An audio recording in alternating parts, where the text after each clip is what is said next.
Well, this is The Blunt Children by an artist called Zoffany. He was a German artist. He came over in the mid-18th century. And when he first arrived, he was painting the dials of clocks, obviously trained to paint with a terrific amount of detail. But he then became very fashionable as a painter of family groups. But this picture is quite unusual in that we don't have the other generations of the family. We've just got the children.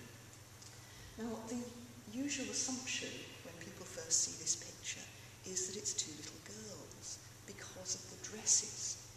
But actually, at this time in the 18th century, both genders were dressed the same until about the age of 8, when boys would have gone into breeches and the girls, of course, would have stayed in the dresses. And we do actually have two little boys here.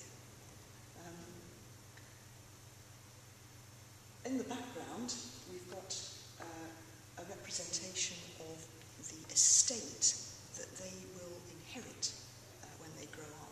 So these are two very wealthy little boys. And right in the background, we can see their ancestral home represented there. But what are they actually playing with? They've got agricultural implements with them. Now, of course, when they grow up, they're not going to be tilling the land themselves. They're going to be employing somebody else to do that for them. So, why are they carrying these agricultural objects?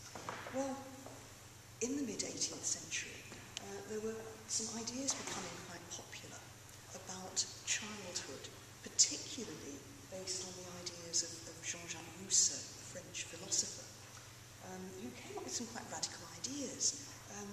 That childhood was a special time that should be treated differently from adulthood.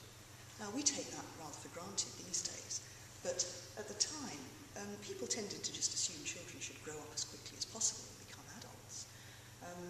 So the idea that children should learn through play, this kind of thing, which we just take for granted, these were quite new ideas.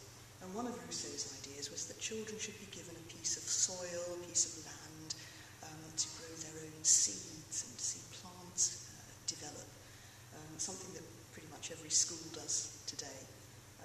But we can perhaps see the influence of these ideas in this picture, with these children actually playing at being agricultural work. There's other forms of symbolism in this picture as well. We've got a great big tree here that kind of divides the picture in half. And on the one hand, we've got some very organised looking land. We've got fields marked out in the background. It's a very civilised, ordered space. And on this side, we've got lots of rather oppressive vegetation and greenery that looks a little bit threatening.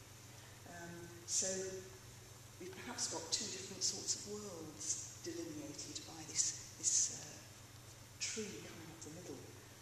The slightly dangerous world of forest and wood, and the ordered, civilised world of the estate that these children are going to inherit when they grow up. But the other thing, of course, that this big tree symbolises is long life. So it's perhaps a bit of a good luck charm as well, hoping that these children will grow up and have long lives themselves.